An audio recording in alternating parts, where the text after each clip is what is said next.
Muy buenas noches, tengan todos ustedes. Soy el doctor Eduardo Antonio Lara Pérez. A nombre de la Academia Mexicana de Pediatría y Médicos Unidos, les damos la más cordial bienvenida este viernes 18 de junio del año 2021. El día de hoy vamos a tener una conferencia por demás interesante. El tema es trastornos de sueño en niños y va a ser impartida por la doctora Lourdes Medellín del Rosso. Ella es profesora asociada de pediatría en la Universidad de Washington, médico especialista en sueño en el Hospital de Niños de Seattle, presidente de la Asamblea Internacional de la Academia Americana del Sueño, de Medicina del Sueño. Sin más preámbulo, le cedo la palabra a la doctora del Rosso. Adelante, doctora. Buenas tardes. Muchas gracias, doctor Lara. Es para mí un honor estar aquí con todos ustedes, compartiendo un poquito de mis conocimientos sobre medicina del sueño en niños. Voy a compartir mi pantalla para empezar la exposición y dejaremos las preguntas o los comentarios un poquito para el final. Bien. Los objetivos para la charla de hoy son, en primer lugar, reconocer los trastornos del sueño más comunes en niños, identificar los métodos diagnósticos que utilizamos los especialistas en sueño, y también vamos a revisar muy brevemente algunos de los tratamientos de los trastornos del sueño más comunes en niños. En primer lugar, como médicos generales, pediatras generales, es importante saber cuáles son los síntomas más comunes. Muchas veces, sencillamente, los padres vienen a consulta diciendo que el niño no puede dormir, que le es difícil dormir en la noche o que se despierta frecuentemente. Quizás algunos de ustedes ya conocen este patrón de comportamiento, que el niño se despierta en la noche y va a dormir a la habitación de los padres o quiere dormir con los padres, no quiere dormir solo. En algunos casos se despierta muy temprano, pero también tenemos lo que llamamos las conductas anómalas o las parasomnias. Tenemos los problemas respiratorios como el ronquido, las apneas y algunos casos de somnolencia diurna excesiva. Cuando queremos evaluar los problemas del sueño en niños, como en cualquier otra especialidad médica, tenemos que ver también qué otras cosas pueden estar causando estos síntomas. Por ejemplo, si uno de los problemas del niño es que no puede dormir en la noche, que se va a dormir a la habitación a las 9 de la noche y no puede dormir hasta las 11 o 12 de la noche, vamos a abordar este problema de la misma forma que abordamos cualquier otro problema médico. Por ejemplo, ¿hay alguna condición médica que esté causando este síntoma? Puede tener eczema y está con la piel que le molesta, que le da comezón. Puede tener dolor en alguna parte de su cuerpo. Puede tener algún problema psiquiátrico, ansiedad, depresión. Alguna medicina, tenemos medicinas que son muy comunes de causar trastornos médicos, por ejemplo, el albuterol puede causar un poquito de insomnio, de agitamiento. El entorno social, el ámbito social donde vive el niño, si hay mucho ruido. A veces los padres quieren que el niño se vaya a dormir a las 9 de la noche, pero ellos se quedan viendo televisión hasta la medianoche, ya hay mucho ruido, la televisión está prendida, entonces el niño no puede dormir. ¿Cuál es el entorno social? Y finalmente, después que vemos todas estas otras situaciones que pueden contribuir al problema, vemos si es que hay un trastorno primario del sueño que esté contribuyendo a los síntomas. Como todo es especialidad médica, empezamos por una buena historia clínica, la anamnesis, ¿verdad? Y les voy a compartir ahora algunas de las cosas que utilizamos más comúnmente. En niños en particular es muy importante saber una historia detallada, lo más detallada posible. Por ejemplo, muchas veces los padres vienen y dicen, mi niño tiene insomnio, no puede dormir, duerme a la 1 y bueno, ponemos insomnio en el expediente, pero en realidad no es insomnio. Es muy importante saber cuál es la rutina de sueño, la historia y qué es lo que está pasando, porque el 80% de los trastornos del sueño los podemos diagnosticar solamente con una buena historia clínica. Y esto lo pueden hacer los pediatras que trabajan a nivel de la consulta externa en general, un pediatra en general, como lo puede hacer el pediatra especialista, el neurólogo, el pulmonólogo, el otorrinolaringólogo. Pueden igualmente con estas preguntas ayudar a ver cuál es el trastorno de sueño. ¿A qué hora empiezan a prepararse para ir a dormir? Si el padre me dice, no hay hora, a cualquier hora, no tenemos una rutina específica, prácticamente ya puedo terminar la consulta y dejar el resto de la historia para después, porque es muy importante que el niño y la familia tengan una rutina preestablecida, consistente para dormir. Entonces, mi primera pregunta, ¿a qué hora empieza la rutina de sueño? Doy como por entendido que se debe tener una rutina.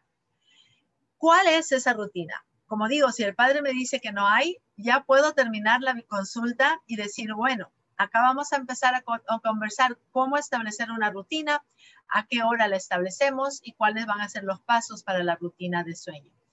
Para los niños es muy importante. ¿Por qué es importante la rutina de sueño? Porque igual como cuando en la escuela aprendemos de niños, en la escuela primaria, a escribir y tenemos que adquirir la coordinación cerebro-mano, esa coordinación motora para saber escribir y formar las letras y esa coordinación motora fina para poder escribir de corrido, escribir más pequeño. De esa misma forma, nuestro cerebro necesita establecer los circuitos que van a promover un dormir y un sueño saludable. Al tener una rutina de sueño, estamos estableciendo esos circuitos en el niño, en la familia. Estamos creando que el niño y el cerebro del niño establezca que esta es la hora de dormir y esto es lo que pasa a partir de ahora. La rutina puede variar, pero por lo general en la mayoría de las familias es contar un cuento, cantar una canción, dar un rezo, quizás cantar o algo que, bueno, definitivamente lavarse los dientes, ir al baño. La rutina puede variar en orden, pero siempre hay 1, 2, 4 pasos suficientes y un número de historias limitados. No es ilimitado, no es cuanto el niño quiera, pero una historia, 2 historias y a dormir y apagar la luz. Es importante saber si mientras el padre está estableciendo la rutina, contando los cuentos, el niño tiene alguna molestia. Si lo ve que mueve mucho las piernitas, puede ser un índice de sospecha que tiene síndrome de piernas inquietas. Si se queja de algo, si se rasca, podemos estar viendo si hay algo que está contribuyendo a que el niño no pueda dormir a la hora adecuada. Cuando terminamos la rutina es importante saber a qué hora exacta, y quizás ya están tomando el mensaje de cuán detallada es esta rutina de sueño, a qué hora exacta se apaga la luz y los electrónicos. Esto porque hay evidencia científica que desde el momento en que apagamos la luz y los electrónicos toma por lo menos una hora, de media hora a una hora, para que nuestro cerebro produzca melatonina, que es la hormona que nos va a incitar a dormir, nos va a empezar a dar sueño. Esta hormona melatonina no se produce durante la luz, entonces cuando tenemos los electrónicos frente a los ojos vamos a bloquear la producción de melatonina, pero cuando apagamos la luz, nuestra glándula pineal en nuestro cerebro empieza a producir melatonina. No hay ninguna razón para que un niño normal con un cerebro normal no produzca melatonina. Es cierto que hay casos en síndrome como Smith-Magenis, como los trastornos del espectro autista que tienen una producción de melatonina alterada.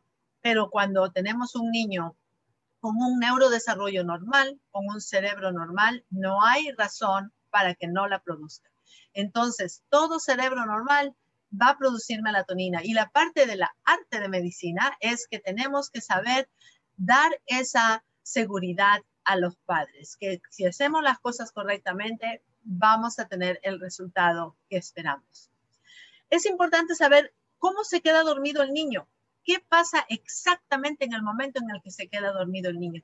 Y la pregunta más sencilla es, bueno, ¿ustedes se quedan en el cuarto a dormir hasta que el niño duerma?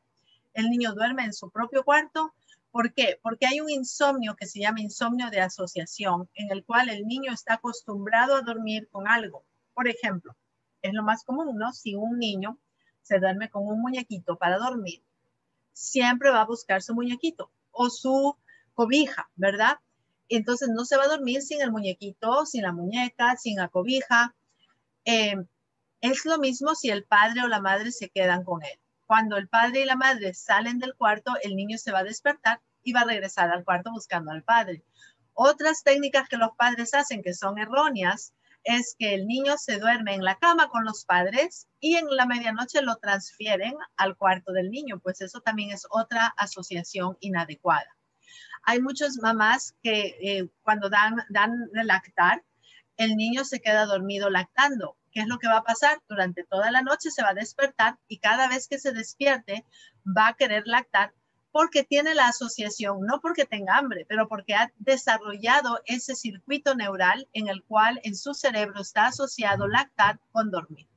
Entonces, se debe aconsejar a la mamá que dé de lactar, pero que ponga al niño despierto en la cuna a dormir. También que no lo balancee, que no le ponga en dispositivos especiales para balancearlo, para que se duerma, porque el niño va a desarrollar esos circuitos y esas asociaciones y no va a haber, va a ser difícil tener que extinguir esa asociación luego. Entonces, hemos sabido qué es lo que hacen antes, qué es lo que hacen en el exacto momento y luego qué pasa después que está dormido.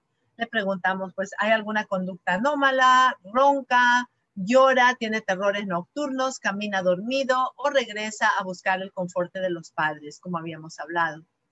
Y pues, para culminar el ciclo de la noche, ¿a qué hora se despierta y cómo se despierta?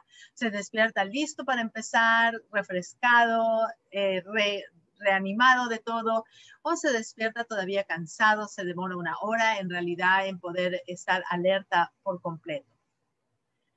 Muchas veces los especialistas de sueño vemos niños no porque tengan algo en específico en la noche, sino porque el padre dice, pues se porta mal en la escuela, duerme, se queda dormido en el carro, se queda dormido en las clases, es muy gruñón, es muy renegón y entonces pues los padres no ven razón para que sea esta razón, no hay ninguna otra razón en el comportamiento del niño y vienen para descartar un trastorno de sueño, que el niño no esté durmiendo bien, buena cantidad y buena calidad.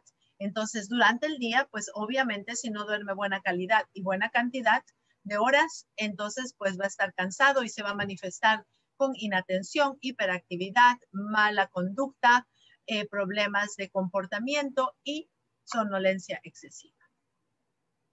Esto como van a quedar grabada esta clase, esta es una tabla de un libro que escribimos con un equipo de expertos médicos en sueño. Y pues en esta tabla, el libro está en español y la tabla habla de algunos ejemplos de preguntas para las fases que hemos hablado anteriormente. Y ya que se queda grabado, pueden tener esta tabla para revisar qué tipos de preguntas usamos y para qué sirven esas preguntas. Por ejemplo, el ronquido para descartar el síndrome de apnea obstructiva del sueño.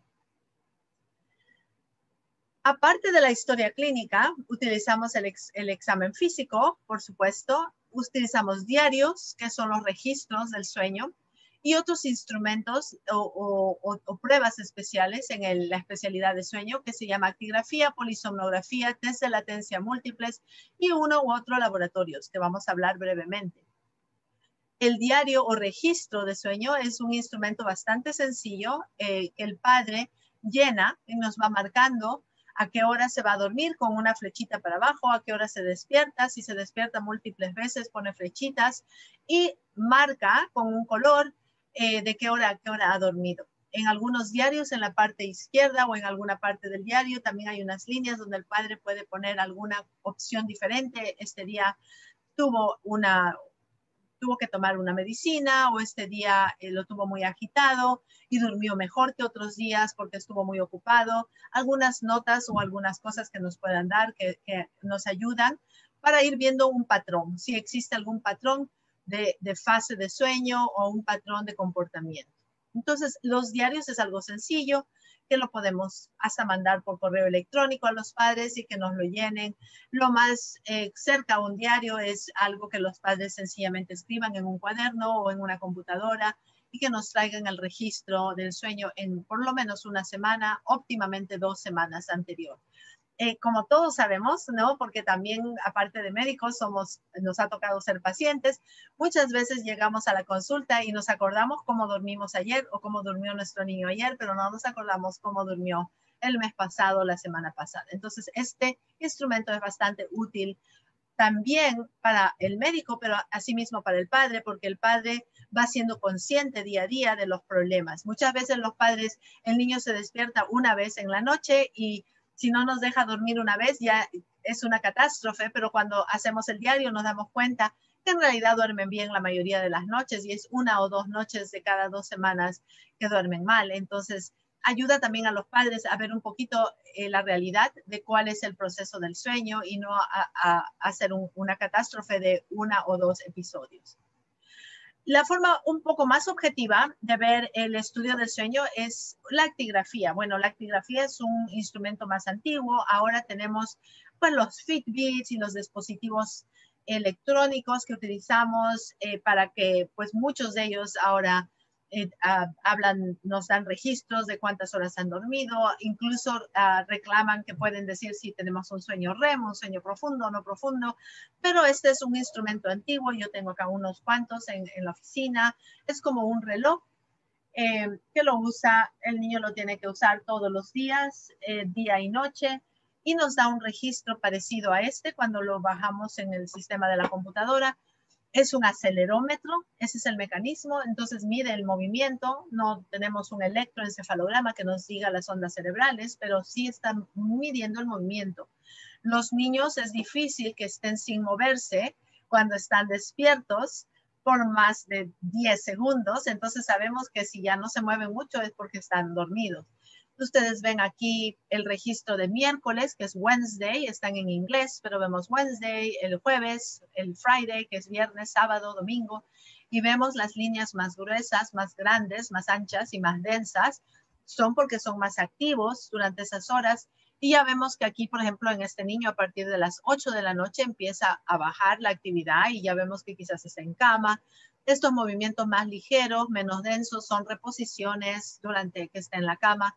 Pero en este niño, por ejemplo, podemos ver que va un día a las 8, otro día a las quizás 9:30, este otro día se fue muy temprano a las 6, pero por lo general, pues si el padre cree que se está durmiendo todos los días a las 6 de la tarde, que está muy somnoliento, por lo general tiene una rutina bastante regular, a excepción de un día que fue a dormir más temprano.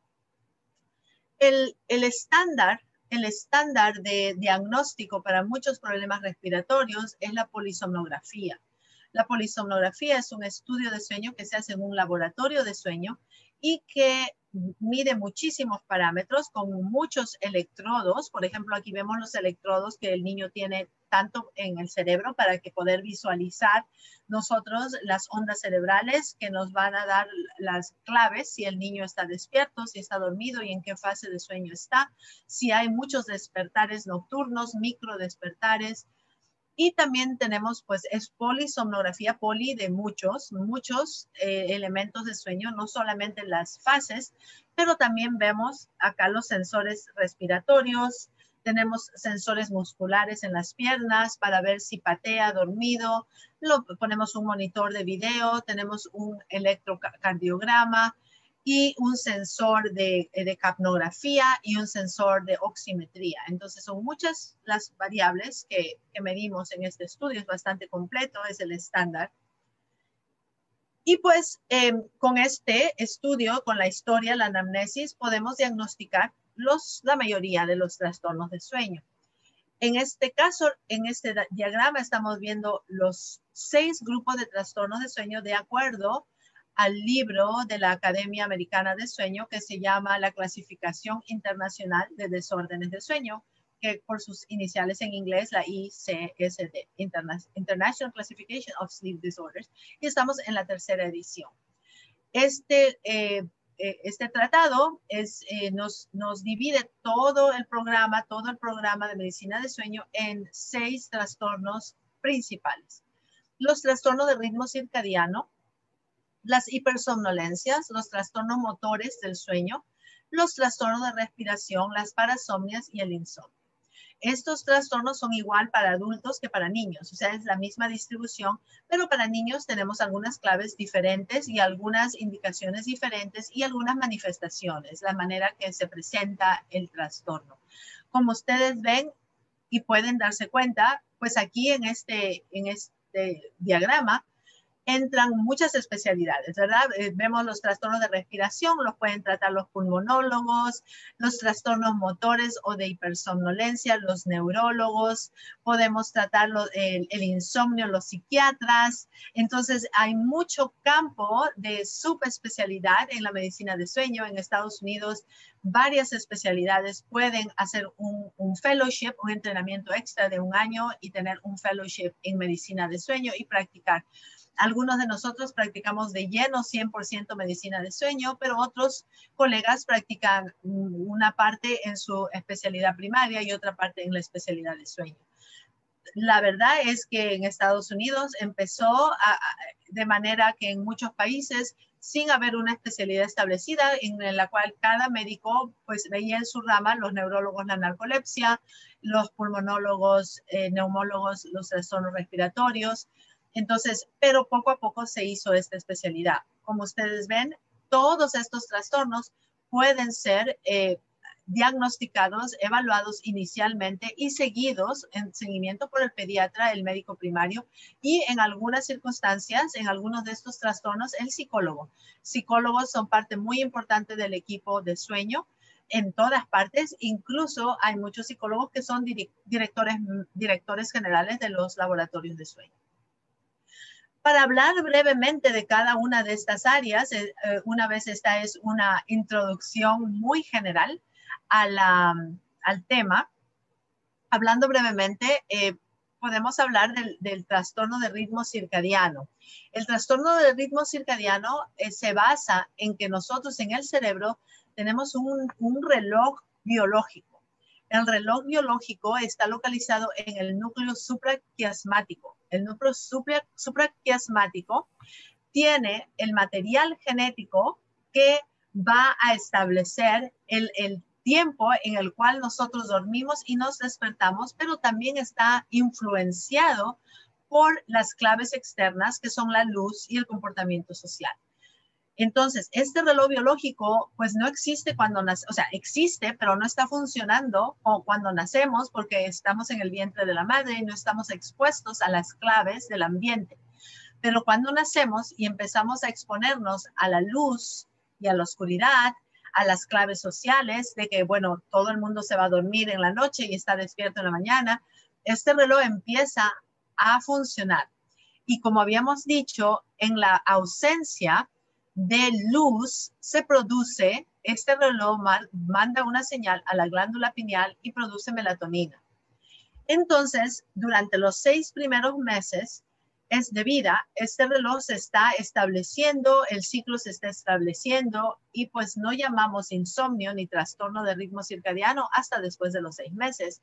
Pero es importante a las madres y a los padres, a los padres de un bebé, educarlos en las prácticas de higiene de sueño. Y esas prácticas son algunas que ya habíamos mencionado, como que el bebé duerma solo en su cuna, que no duerma cuando está lactando, que no duerma con los padres en la misma cama o los padres en la cuna, y pues proveerles un ambiente oscuro para que el niño pueda producir su melatonina al horario adecuado y dormir. Los trastornos más comunes en niños y adolescentes en especial es el trastorno de retraso de fase.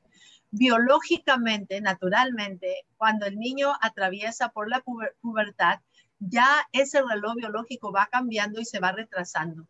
El niño que cuando tenía 10 años dormía a las 8:30 de la noche, A los 11, 12 años duerme a las 9, 9 y media, y a los 15 años duerme a las 11 de la noche. Ese es un progreso natural del cuerpo. Y acá en Estados Unidos hay mucho pleito legalmente por empezar las escuelas más tarde para poder encajar con el reloj biológico de los adolescentes. Pero en este caso también es importante conocer esto, porque ¿qué es lo que pasa? A veces llegan padres que son padres de 3 niños, uno que tiene 4 años, otro que tiene 8 años y otro que tiene 15. Y a los 3 quieren que vayan a dormir a la misma hora. Y eso no va a funcionar. Tienen que tener un horario apropiado para cada uno de su fase biológica, de su ritmo biológico de cada niño.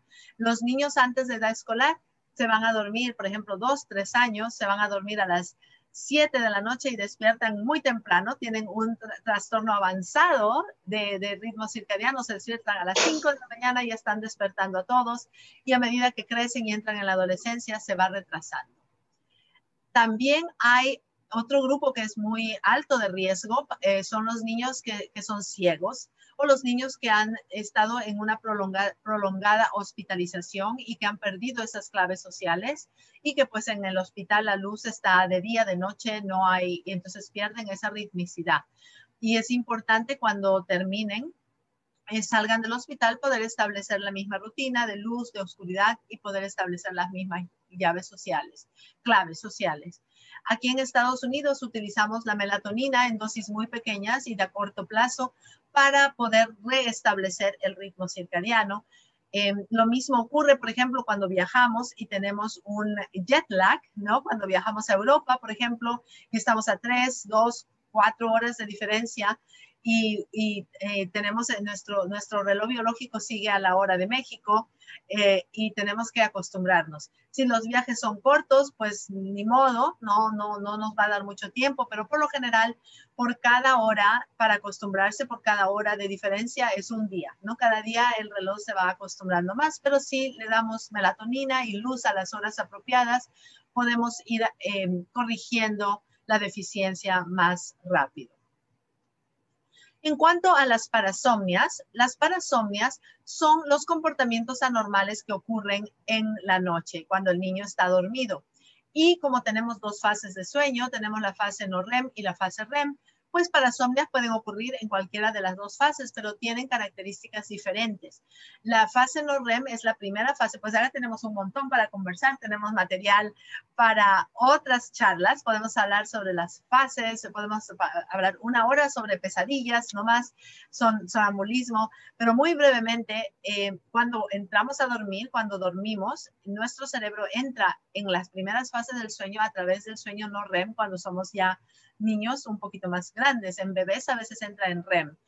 Pero cuando entramos, pasamos la primera hora o 2 horas de nuestro dormir, de nuestro sueño en la fase no REM. Y en esta fase son las parasomnias más benignas de la niñez, que son el sonambulismo, los despertares nocturnos, el terror nocturno, los despertares confusos.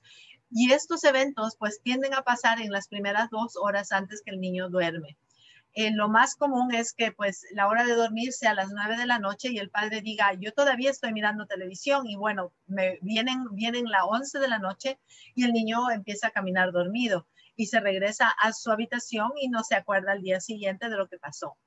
Estas parasomnias no REM son bastante benignas, por lo general se resuelven solas a medida que el niño va creciendo, pero hay que evitar los accidentes y hay que educar a los padres en la seguridad del ambiente. Por ejemplo, si tengo un niño que es sonámbulo, voy a recomendar que no duerma en camas de esas de 2 plazas, esa camarote, ¿no? Que nosotros le decimos camarote, que es un bunk bed, que duerme arriba y uno abajo.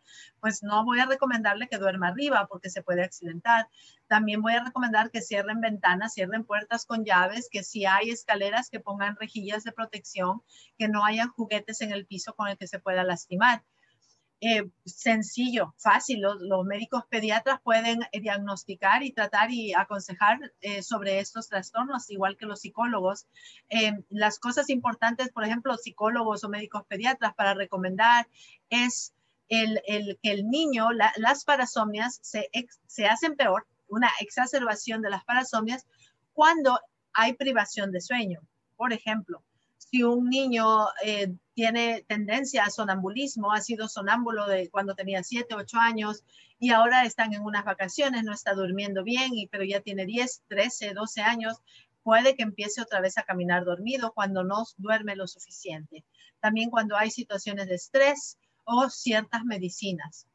Los terrores nocturnos, por ejemplo, son situaciones diferentes en las que los niños se despiertan gritando, ¿no? Lo que le llamaban el pavor nocturno. Un grito fuerte, un llanto, y el padre se despierta, hay mucha activación nerviosa del sistema simpático, hay sudores, temores, palpitaciones, pero el niño vuelve a dormir y no se acuerda de nada al día siguiente. Y lo importante de saber es que él no reacciona a los esfuerzos del padre a consolarlo. Y todas las claves diagnósticas, si todas las claves diagnósticas están ahí, entonces reaseguramos al padre de que esto es un pavor nocturno, que va a resolverse solo, y también que pues dejen al niño porque no causa mayor conflicto. En cuanto a los trastornos REM, lo más común para niños son las pesadillas que tienen la edad de 3 a 6 años. Lo vemos un poco en el sistema patológico, en el trauma, en el postraumático, en el síndrome postraumático, de estrés postraumático, y pues ahí tiene una patología y un tratamiento diferente. Pero las pesadillas por lo general en este grupo etario son comunes y resuelven solas y se pueden implementar ciertas pautas conductuales, por ejemplo, pues no ver películas de terror, tener ciertas actividades de relajamiento, también cuidar que duerma a sus horas apropiadas para evitarlas. El trastorno de conducta durante el sueño REM es una parasomnia que es muy, muy rara en niños, casi no se ve, y que consiste en actuar el sueño. Por ejemplo, si alguien sueña que está siendo perseguido por unos soldados y está en la guerra, va a correr de la cama o va a saltar, se va a esconder, va a golpear a alguien, defenderse, pero cuando se despierta va a recordar que estaba soñando algo y que ha actuado de acuerdo a lo que ha estado soñando. Esta parasomnia es la parasomnia que es más patológica en todas estas. Está asociada a Parkinson's y es más común en adultos mayores, en hombres, y es un precursor. Se da muchas veces hasta 20 años o 10 años antes de los primeros síntomas de Parkinson. Si se ven niños es patológico y recomiendo que lo deriven a un neurólogo, porque esta sí es la parasomnia que es patológica en niños. Pues aprovecho esta slide para enseñarles cómo se ve un estudio de sueño. ¿Se acuerdan que les había mencionado todos los parámetros? Pues brevemente, los de arriba es el electroencefalograma y vemos las ondas cerebrales que está en fase de sueño profundo. Y acá vemos los parámetros respiratorios y el video. Y este video, muy brevemente, no va a enseñar nada, pero más que nada el niño se despierta abruptamente y se despierta llorando, gritando y no responde a los intentos de la madre que está al lado de él en consolarlo. Este es un niño bastante pequeño. Los terrores nocturnos se dan más que nada a esta edad, como al año y medio, los 2 años. ¿Me pueden decir si se escucha el sonido?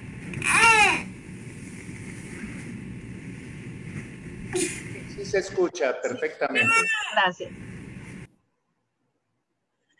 Referimos a un especialista, en este caso, si no tienen acceso a un laboratorio de sueño, a un neurólogo, cuando hay sospecha de epilepsia nocturna o sospecha de algún otro. Esta es una foto de una lastimadura, un morete, como le decimos, de una niña que pues se levantó y se golpeó y no sabíamos si era conducta de sueño REM o qué es lo que era, y le hicimos un estudio de sueño y tenía apnea obstructiva severa y seguro eso fue un despertar confuso por esa razón.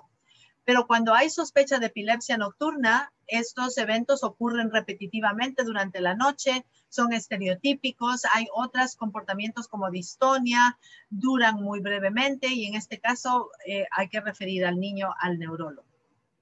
Los trastornos motores son un poquito diferentes a estas parasomnias en que pues precisamente son motores. No hay ese comportamiento tan grande de pararse y dormir o de gritar, pero hay movimientos más sutiles, ¿no? En este caso tenemos los movimientos periódicos de pierna, que son como patadas. Si se fijan aquí en un momentito, el niño va a dar una patadita y estas pataditas se repiten cada 10 a 90 segundos y es el movimiento periódico de piernas.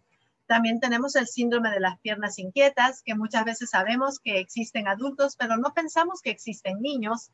Y en niños, sobre todo en niños pequeños que no saben verbalizar esa sensación de tener que mover las piernas, ayuda bastante la observación y verlo, pues si se mueven mucho las piernitas o si patean mucho o si parecen bastante inquietos. Por lo general, se empeora en la noche y se mejoran cuando hay movimiento, cuando el niño camina o cuando corre, esa sensación mejora.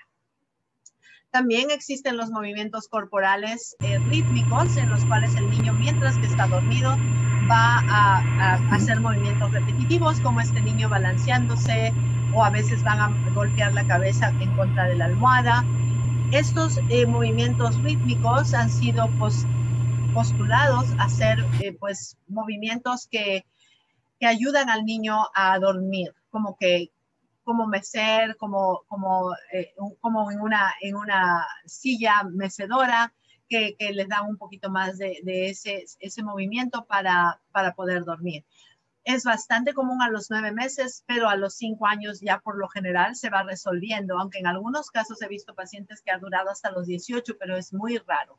En este caso hay que proteger también al niño, que no se vaya a golpear la cabecita en contra de que las barras de la cama no hayan barras de metal o que no esté muy cerca a la pared, que tengan almohadas a los costados para que no se vayan a golpear. Pero es prevención de las lesiones, es recordar al padre que esto es completamente un proceso que va a mejorar a medida que el niño crece.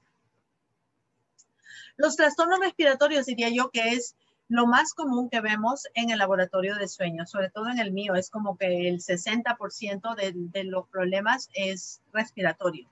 Y hay varios, no solamente la apnea obstructiva, pero también podemos tener hipoxemia en algunos pacientes, hipoventilación y en algunos apnea central. Los síntomas más comunes son el ronquido y pues que el padre ve que deja de respirar o que hay como una sensación de asfixia, respira por la boca, pero también pueden haber síntomas diurnos, como habíamos hablado, la hiperactividad. Hubo un artículo por el doctor Sherban de la Universidad de Michigan de hace muchos años que demostró que el 30% de niños que tenían en realidad apnea obstructiva habían sido diagnosticados con trastorno de hiperactividad e inatención, pero cuando se curó la apnea obstructiva, pues se mejoraron todos los síntomas de inatención. Esta es una posición común de extender el cuello para ellos mismos tratar, abrir la vía aérea. Y pues lo más común en los niños es las amígdalas obstructivas, que son las amígdalas de talla 4, de acuerdo al sistema Brodsky de evaluación de tamaño de amígdalas. Y el tratamiento, primer nivel de tratamiento en niños es la amideloctomía, operación, ¿no? Es cirugía, no como en adultos que muchas veces es la pérdida del peso, el CPAP y algunas otras estrategias. En niños la primera línea de tratamiento es la cirugía, pero también utilizamos el CPAP. Aquí, bueno, más efectivo va a ser el video que les voy a mostrar, pero aquí vemos, por ejemplo, le había dicho que las líneas de arriba eran el electroencefalograma, estas líneas del medio son la respiración, y vemos cómo aquí hay las curvas de respiración que se aplanan.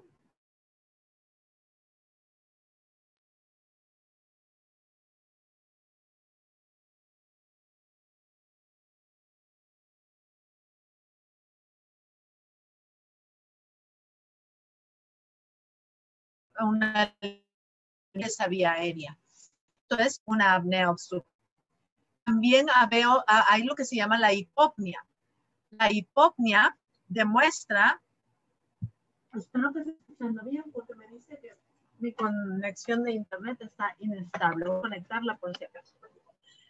La hipopnea obstructiva no es un cesar ni un aplanamiento de la respiración, pero sí es una disminución de la profundidad de la respiración, como por lo menos al 50%, al 30%. vemos en este video, vamos a poner este video.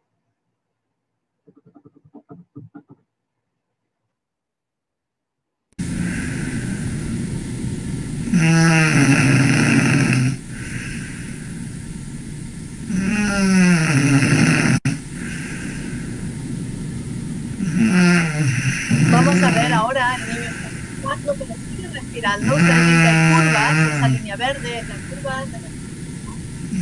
Pero muy pronto esa curva se va a ir aplanando y ya no escuchamos respirar al niño. Esa es una apnea. Una apnea, no hay respiración, pero siguen habiendo los movimientos, las líneas azules del movimiento del pecho y del abdomen. Y ahora vamos a escuchar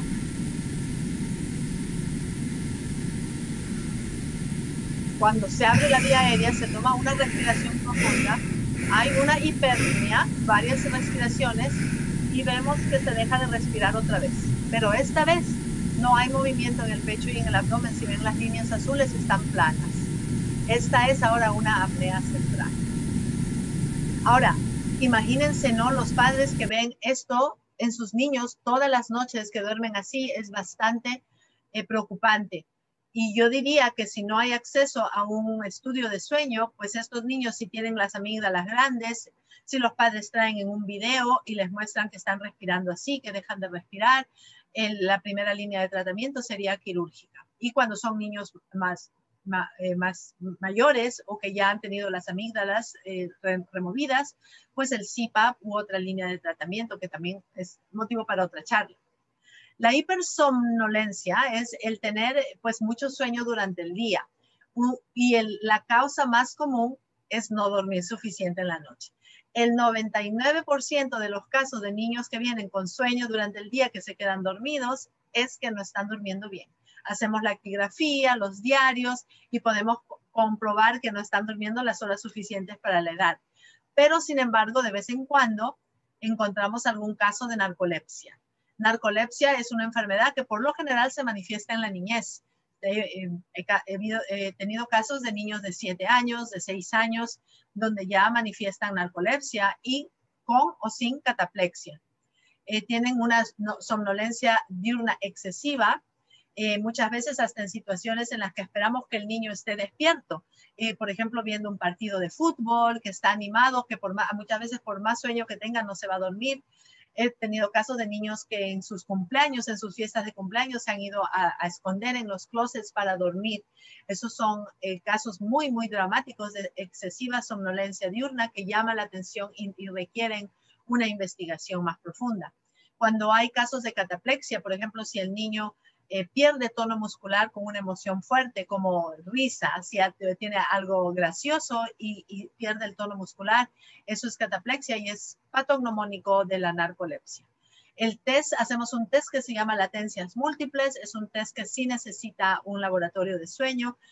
Damos oportunidades de tener varias siestas durante el día y si el niño duerme en menos de 8 minutos y tiene 2 periodos de REM durante estas oportunidades, es criterio de diagnóstico para narcolepsia. Y por último, el insomnio, el insomnio infantil más común en niños pequeños es la resistencia a la hora de dormir, despertares nocturnos o el retraso del sueño y más común es problemas conductuales en este ámbito. Para ser considerado un problema deben tener oportunidad para dormir, o sea, si es que los padres trabajan, si es que hay mucho ruido, si es que hay muchas dificultades en el hogar, pues no hay la oportunidad para dormir, no se puede diagnosticar.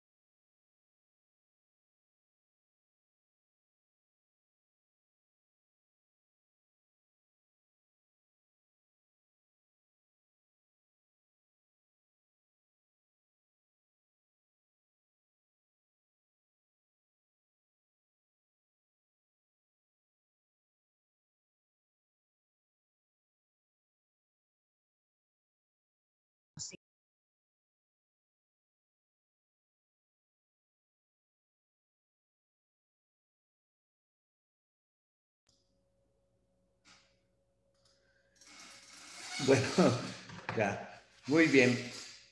Te quedaste sin sonido, Lourdes. ¿Me escuchaban durante el comienzo o no? No, sí, sí, sí, pero hubo un momento que te quedaste sin sonido. Oh, bueno, disculpe que no sé por qué. No lo había marcado. ¿En qué parte me quedé? Podemos quizás ir a las respuestas, a las preguntas. Posiblemente unas 2 diapositivas antes. Ok, vamos a ver. ¿Había mencionado algo del insomnio o no? Sí, sí, sí lo habías mencionado. Bien, entonces, vamos a ver.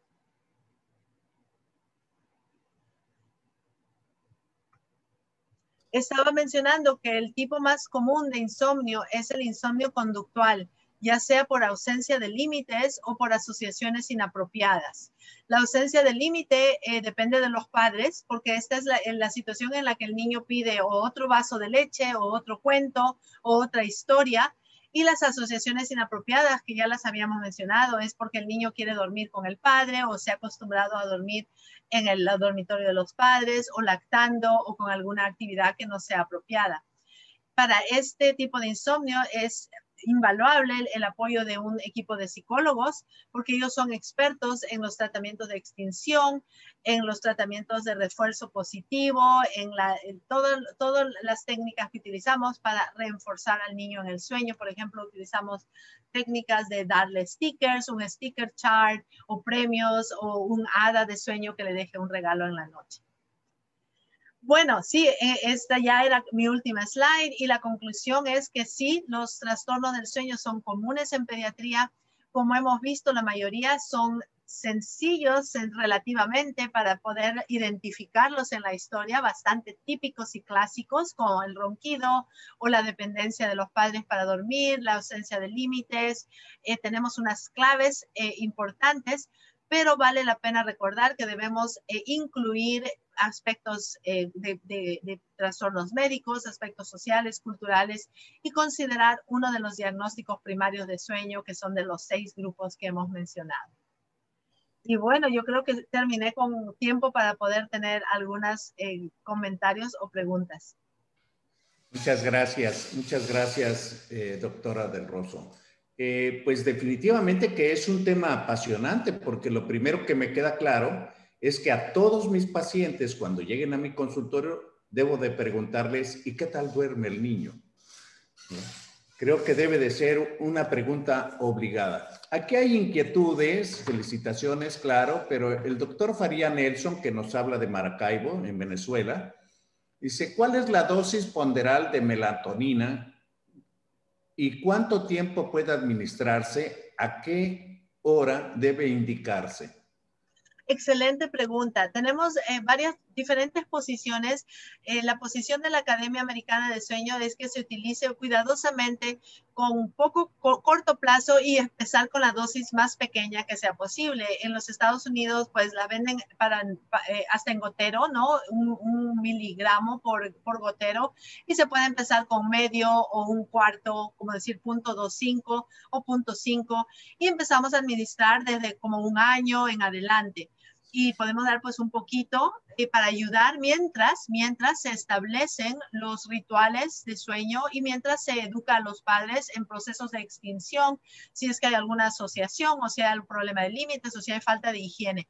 Nunca se sustituye por la higiene de sueño o por la rutina de sueño si no se complementa.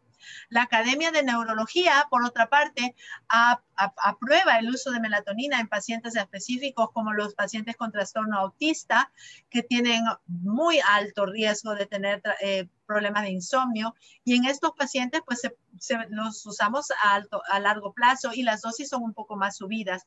Tratamos de empezar con lo más pequeño. La melatonina tiene 2 receptores en el cerebro.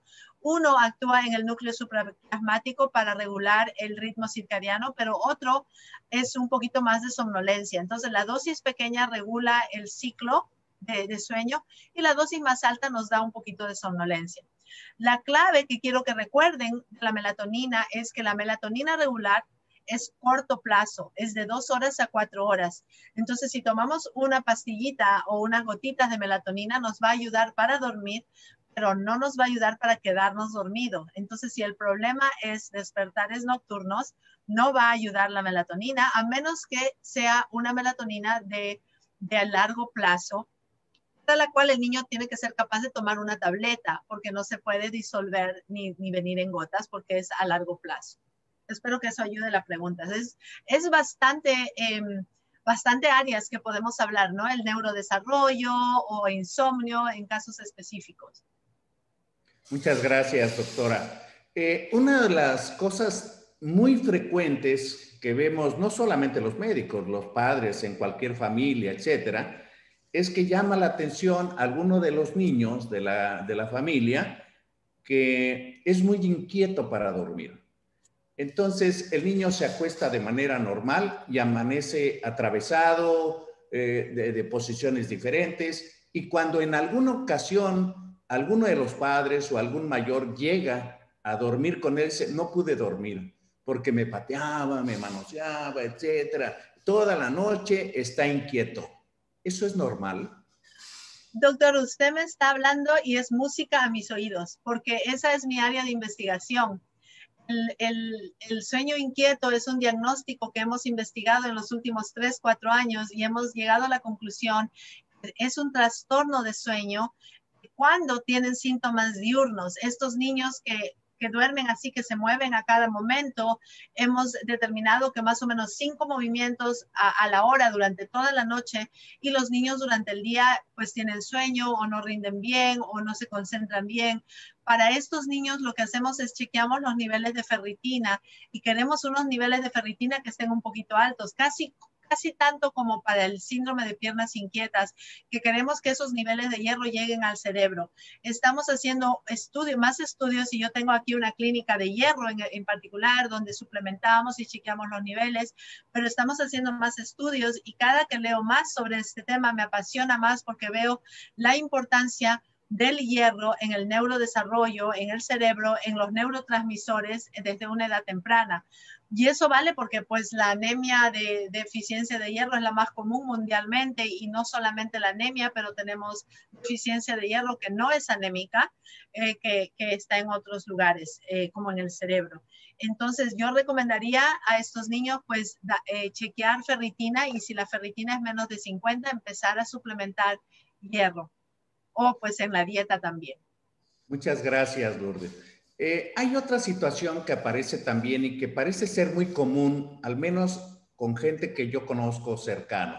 Por ejemplo, es muy común que a algunas personas les guste cruzar las piernas en las sillas cuando están en alerta, pero cuando duermen tienen la costumbre de estirar en hiperextensión los pies.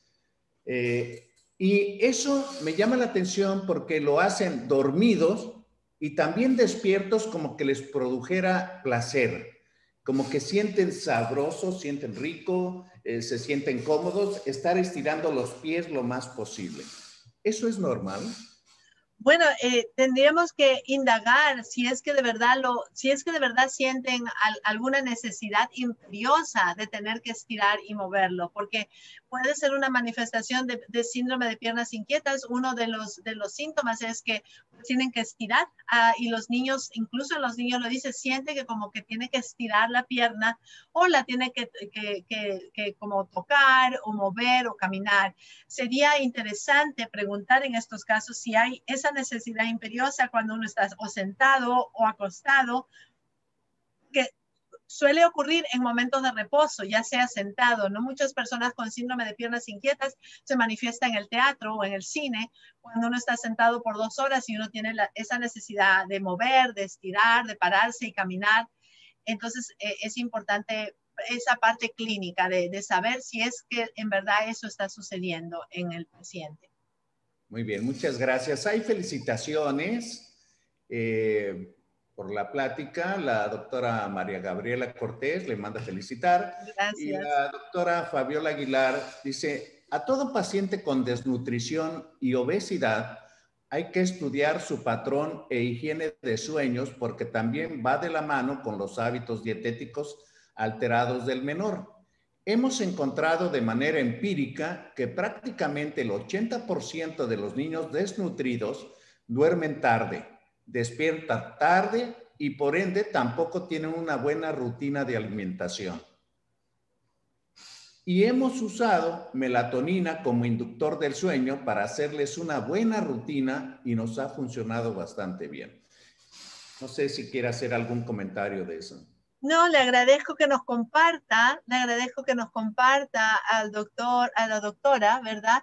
Sí, Fabiola Aguilar. Fabiola, sí, no. Y esto, pues, no me llama la atención porque el sueño, un sueño adecuado también está establecido con las funciones ejecutivas, ¿verdad? Si no dormimos bien, alteramos esas funciones ejecutivas, que es ese proceso de decisión, esas decisiones que tomamos hasta para nuestro propio bien. Entonces, pues no dormimos bien, no comemos bien y tampoco tomamos las mejores decisiones de dormir a nuestras horas o de dormir bien o quizás por el entorno social o por la falta de hierro y un momento de hiperactividad. Pues me alegra bastante que solucionando el problema del sueño con la melatonina haya mejorado también esa función ejecutiva de comer mejor y de tomar una mejor rutina. Eso es muy interesante.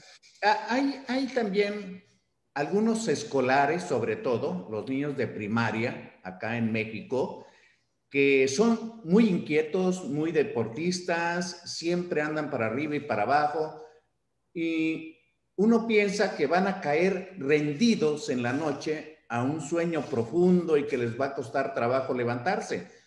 Pero lejos de eso, hay un tipo de niños que después de tanta actividad duerme profundamente muy poco tiempo y se levanta nuevamente a una nueva actividad.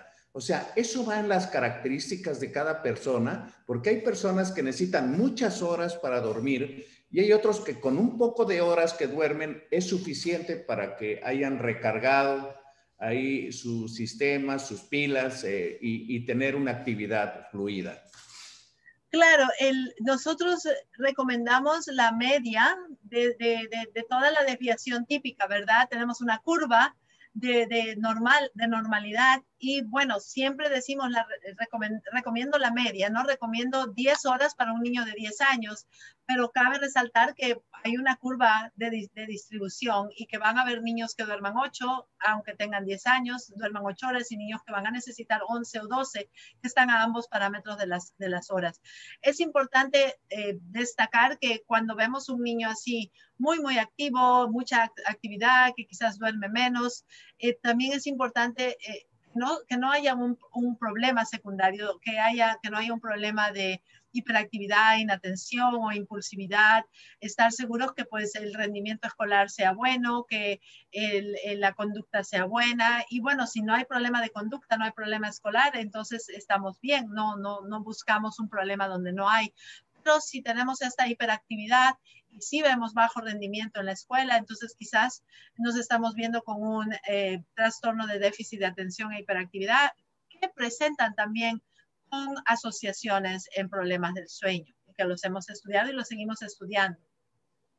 En alguna ocasión, hace ya bastante tiempo, casi a mi llegada aquí a Veracruz, estoy hablando de hace 40 años, había mucha gente que se quejaba de hijos de bajo rendimiento escolar.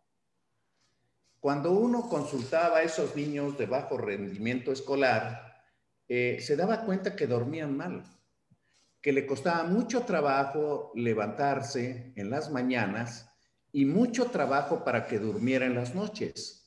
Simplemente escarbamos un poco ahí interrogando a los padres y veíamos que tenían muchos problemas de conflictos conyugales, de dinámica de familia y pues definitivamente creo que es una de las causas frecuentes de la alteración del sueño en los niños. No sé si usted tenga alguna referencia o algún comentario de eso. Pues sí, efectivamente, y es muy lamentable porque eh, cuanto hay mucho que todavía no sabemos sobre el sueño y cuanto menos sabemos, menos invertimos y la edad escolar, que es cuando nosotros vemos a los niños, es una edad crucial para determinar el éxito, ¿verdad? Este niño va a ser exitoso en la vida o no. Y todas esas herramientas se las estamos dando en esta época. Y eso es lo que a mí me apasiona de la medicina de sueño pediátrico, es que las intervenciones que puedo hacer en esta época van a tener una repercusión a largo plazo. Si podemos identificar esas familias con trastornos con problemas sociales, bueno, acá lo vemos mucho, tenemos pues hasta padres, problemas de parejas divorciadas, que el niño pasa media parte de la semana con un padre y la otra mitad con el otro padre, y las rutinas son diferentes, los hogares son diferentes, y pues eso afecta mucho el sueño en los niños y los problemas entre los padres. Entonces tenemos que a veces hacer educación a los padres, hacer clases para crianza y involucrarlos a ellos y enseñarles de la importancia, pues que todas estas herramientas y estas funciones que el niño va a estar desarrollando en esta edad van a tener una repercusión por por el resto de su vida. No que no las puedan corregir en algún momento, porque sabemos la plasticidad cerebral, pero pues van a tener quizás un poco más de dificultad. Muy bien, muchas gracias. Memo, ¿tú querías hacer algún comentario o pregunta? Enciende tu micrófono. No se te oye, Memo. Tienes tu micrófono apagado. Le cedo el lugar a Pedro, que levantó la mano antes, y si hay lugar, yo sí tengo una pregunta y felicitaciones. Tienes la palabra en este momento y luego se la damos a Pedro. Bueno, antes que nada felicitar a la doctora por la plática, muy interesante. Yo tenía por ahí unos pacientitos de una familia y él lo dormían y ya después se acostumbró hasta que veían un programa que se llamaba Mala Noche a las 11 de la noche. Y era un niñito de 2 años, ¿verdad? 2 años y medio. Y dormía a la 1 de la mañana y querían que se levantara temprano. Pues nunca se levantaba temprano. Pero la pregunta específica que le quería hacer, doctora, en esos casos donde el problema es de apnea donde el problema es obstructivo por amígdalas crecidas, ¿en qué casos, en qué edad recomienda la amigdalectomía? Bueno, para hacerlo con mayor seguridad, el límite de edad es de 3 años. Aquí, a partir de los 3 años, pues es tranquilamente lo hacen. Cuando es de menos de 2 años, se consideran un poco más alto riesgo. Y en esos pacientes nosotros tenemos el lujo de tener el estudio, el centro de sueño. Hacemos una polisomnografía, vemos el grado de severidad. Y si es ligero, podemos observar, porque han habido estudios también que han demostrado que el niño puede crecer y a medida que crezca las amígdalas se van reduciendo y se puede esperar. Entonces a veces es necesario pues tener toda la información, si podemos tener el grado de severidad, las comorbilidades, cómo le está afectando al niño antes de tomar una decisión. Porque sí, hay niños en que ahora en nuestro centro, por ejemplo, están haciendo endoscopía hasta bebés.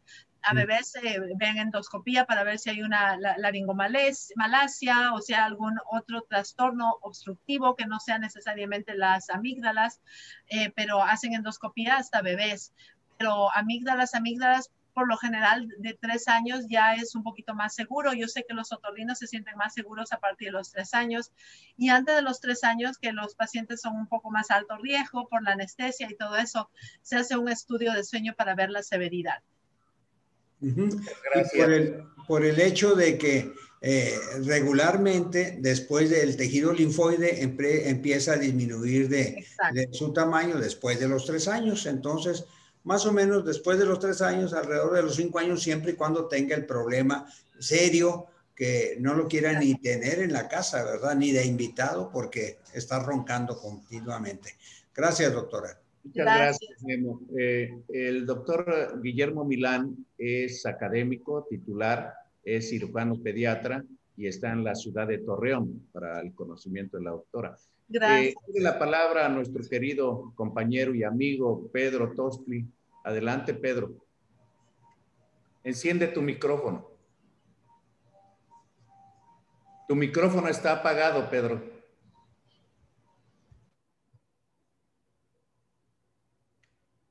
No, sigue apagado. Sigues con el micrófono apagado. Bueno, en lo que solucionas tu micrófono, voy a leer aquí. Flor menciona, tengo un paciente de 2 años que es muy activo durante el día y noche, generalmente no toma siesta vespertina o muy breve de 20 a 30 minutos. En la noche duerme también poco y si duerme antes de medianoche despierta a las 3 o 4 y ya quiere jugar. Me parece problema conductual y falta de límites de los padres. ¿Alguna recomendación especial? Muchas gracias. Excelente ponencia. Gracias. Toma siesta, o no toma siesta, o muy breve, duerme antes de la medianoche, despierta a las 3. Bueno, para que sea conductual debemos saber cómo se queda dormido, si es que duerme con los padres, si es que hay alguna intervención de los padres para que sea conductual. O si el niño cuando se despierta busca a los padres. Si el niño se despierta a las 3 o 4 de la mañana y está jugando solo en su cuna o en su cama y no va a molestar a los padres, hay un poco de sospecha que haya algún trastorno del neurodesarrollo. Por ejemplo, el espectro autista, que en muchos casos hemos diagnosticado a partir de los 2 años a través de problemas similares de sueño. El trastorno del espectro autista, el problema de sueño se caracteriza precisamente en que no hay un apego con los padres, no hay ese componente conductual y sin embargo hay problemas para dormir y problemas despertándose exactamente así a las 3 de la mañana, pero en este caso el niño juega solo, busca sus propios juguetes, juega, no molesta a nadie. Yo haría una evaluación para descartar espectro autista, si ese fuera el caso. Ahora sí, Pedro, ya tienes tu micrófono habilitado. Ya, parece que sí, ya. Es un comentario breve, doctora, abundando a los niños que hacen ejercicio, bastante ejercicio, pues obviamente van a generar más producción de endorfinas y eso a veces los mantiene despiertos. Yo creo que es conveniente a esos chicos, pues por decir, a partir de las 5 o 6 de la tarde, ya dejarlos en reposo en un medio más tranquilo que les predisponga a tener un sueño normal. No sé qué opinen. Exacto, opino exactamente lo mismo. El ejercicio es bueno durante la tarde, de 2 a 4, de 2 a 5, pero el problema es cuando tenemos esos deportistas que se van a hacer sus entrenamientos de 7 a 9 de la noche, que hay muchos aquí, y después llegan a la casa y no pueden dormir hasta las 11 o 12 porque están muy hiperactivados, ¿verdad? Entonces, yo opino exactamente lo mismo. Incluso hay publicaciones que han demostrado que la actividad y el ejercicio ayuda como tratamiento para el insomnio, o sea que es efectivo tanto como la terapia cognitiva, conductual para el insomnio, pero tiene que ser administrado en una hora adecuada para evitar la hiperestimulación. Muchas gracias, doctora. Gracias. El doctor Fernando Campos, gracias, Pedro. El doctor Fernando Campos dice, ¿qué opina del dormir con los padres, mamá canguro, hasta pasados los 2 años? Si no se duerme, no se duerme. ¿Qué acciones deben tomar los padres? Bueno, la Academia Americana de Sueño recomienda que el niño desde el nacimiento hasta 1 año de edad duerma en la habitación de los padres, pero en una cuna separada. Esas son las recomendaciones de la academia para seguridad por lo de muerte súbita y todo eso. No recomienda que el niño duerma en la cama con los padres en el primer año de vida, pero recomienda que el niño duerma en la habitación, en una cuna separada o en una cama separada, en una cuna porque es un bebé. A partir del año, entonces el problema que todos tenemos es que ese niño está acostumbrado a dormir en el cuarto con los padres y lo vamos a trasladar a otra habitación a dormir solo. Y está el problema de la asociación. Para este caso, lo que recomiendo, en primer lugar, no hay problema si los padres quieren dormir con los niños. El codormir a partir del año, no hay ningún problema. O sea, si usted tiene un paciente de 2 años, de 3 años, 5 años, 8 años, 20 años, que los niños quieren dormir con los padres, no tenemos ninguna opinión al respecto de que si es bueno o si es malo. Lo consideramos más que nada cultural y social. Algunos grupos culturales duermen juntos, otros no. Pero si ustedes no quieren que el niño duerma y el niño ya se acostumbró. Lo que recomendamos es una extinción graduada. Bueno, hay algún médico por aquí que por allá que escribió el método de extinción así, sin gradual. Que decir, usted lo pone al niño en su cuarto, cierra la puerta, se va a su cuarto y se olvida del niño hasta el día siguiente. Y el niño llorará por 3, 4 días. Al quinto o 6 días va a entender el mensaje, que nadie le va a hacer caso y va a dormir solo. La mayoría de los padres no les gusta este método porque pues el niño duerme, llora mucho y se agita y se preocupan de que llora mucho. Entonces lo que utilizamos es un método de extinción graduada, en el cual recomendamos al padre que esté en el cuarto sentado en una silla, pero que no le haga caso. Por ejemplo, se sienta a leer algo y que el niño se vaya a dormir y que haga el menos contacto visual posible y la menos comunicación posible hasta que el niño se duerma.